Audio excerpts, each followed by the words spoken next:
बड़ी खबर आ रही है इस वक्त उड़ीसा के बालासोर से, जहां पर 3 ट्रेनों की आपस में टक्कर हो गई है। 3 ट्रेनों की आपस में टक्कर होने की वजह से वहां का आसपास का जो भी मंजर था वो बहुत ही भयभीत कर देने वाला था।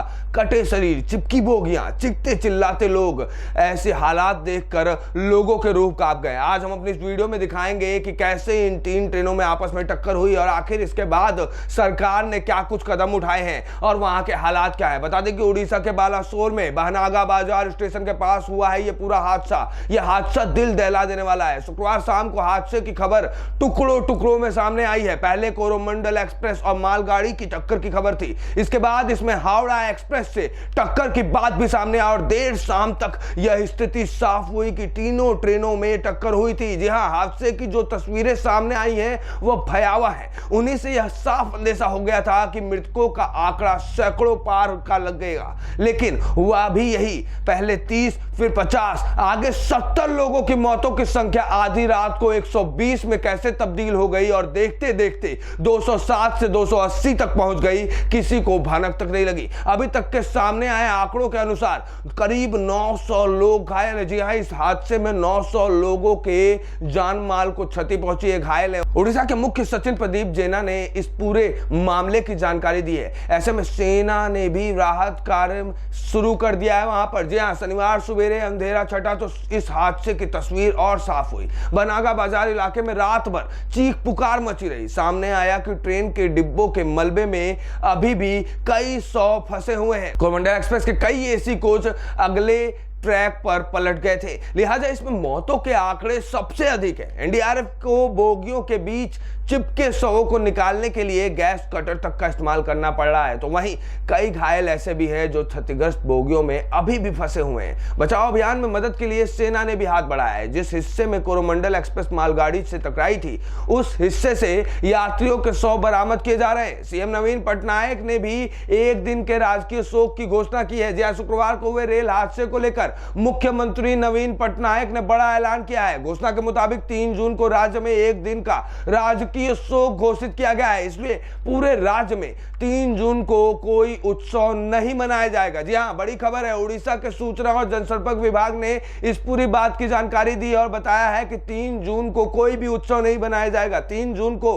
पूरे राज्य में राजकीय शोक घोषित किया गया है। इसके साथ ही किस तरीके से ये पूरे हादसे की स्थिति रही है, चलिए आपको खबर में दिखाने की कोशिश करते हैं। हादसे को लेकर दी गई प्रेस रिलीज में सामने आया है कि ट्रेन संख्या 12841 यानी कि कोरोमंडल एक्सप्रेस के कोच B2 से B9 तक के कोच पलट गए थे। वहीं A1, A2 कोच भी ट्रैक पर औंधे जा पड़े। वहीं कोच B1 के साथ साथ इंजन पटरी से उतर गया और अंततः कोच A1 और GS कोच ट्रैक पर रह गए। यानी कोरोमंडल एक्सप्रेस के मरने वालों की संख्या अधिकतम हो सकती है और एसी बोगी में सवार लोगों की जान हानि अधिक होने की आशंका बताई जा रही है। ऐसे में कौन से अफसर को इस पूरे हादसे की जांच मिली है, चलिए वो भी दिखाते हैं। ट्रेन संख्या 12864 बेंगलुरु हावड़ा मेल का एक GS कोच क्षतिग्रस्त हो गया था। इसके साथ ही पीछे की ओर का GS कोच और 2 बोगियों को पटरी से उतर जाने की वजह से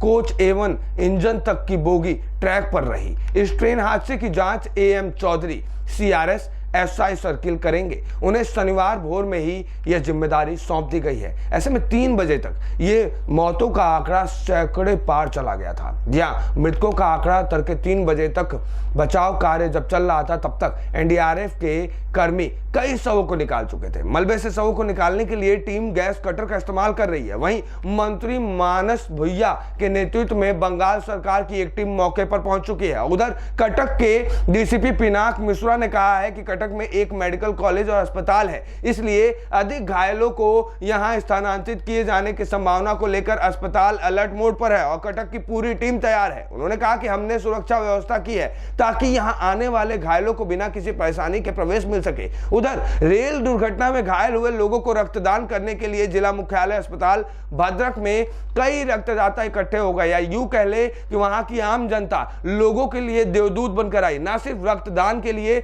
बल्कि वहां की आम जनता ने एनडीआरएफ की भी लाशों को इकट्ठा करने में, लोगों की मदद करने में, बच्चों को वहां से निकालने में मदद की। एक तरीके से वहां के जो आम जनता थी देवदूत बनकर आई। हादसे को लेकर देर रात पश्चिमी बंगाल के भारतीय जनता पार्टी चीफ सुकांता मजमुमदार ने कहा है कि हम घटनास्थल का दौरा करेंगे, हम पीड़ितों के साथ उनके सहयोग के लिए खड़े हैं और जो हर संभव सहायता हो पाएगी वो प्रदान की जाएगी। वहीं इस पूरे मामले पर अब राजनीति भी गर्म हो गई है। जी हां, विपक्ष ने रेल मंत्री से इस्तीफे की मांग की है। बता दें कि पश्चिम बंगाल में सत्तारूढ़ तृणमूल कांग्रेस ने शुक्रवार को पड़ोसी राज्य उड़ीसा में हुए भीषण तिहरे रेल हादसे को लेकर रेल मंत्री अश्विनी वैष्णव के इस्तीफे की मांग की है। उधर सीपीआई सांसद ने भी सरकार पर सिर्फ लग्जरी ट्रेनों पर ध्यान देने का आरोप लगाया है। सांसद मीनो विश्वम ने कहा है कि सरकार का फोकस सिर्फ लग्जरी ट्रेनों पर है, आम लोगों की रेलगाड़ियों और पटरियों की उपेक्षा की जाती है। उड़ीसा में मौतें उसी का परिणाम है। उन्होंने कहा कि रेल मंत्री को इस्तीफा देना चाहिए। वहीं हादसे के कारणों के जांच के आदेश मिल चुके हैं। जी हां, रेल मंत्री अश्विनी वैष्णव ने कहा है कि मैंने यह पता लगाने के लिए एक उच्च स्तरीय जांच कराने के आदेश दिया है कि यह दुर्घटना आखिर क्यों हुई। इसके मूल कारण तक पहुंचना बहुत ही महत्वपूर्ण है। उधर अस्पतालों में भर्ती दुर्घटना के पीड़ितों के लिए दवाओं व अन्य जरूरी सामग्रियों की आपूर्ति के संबंध में सचिव शालिनी पंडित ने बताया कि सभी आवश्यक प्राथमिकी उपचार सामग्री, दवाएं और आईवी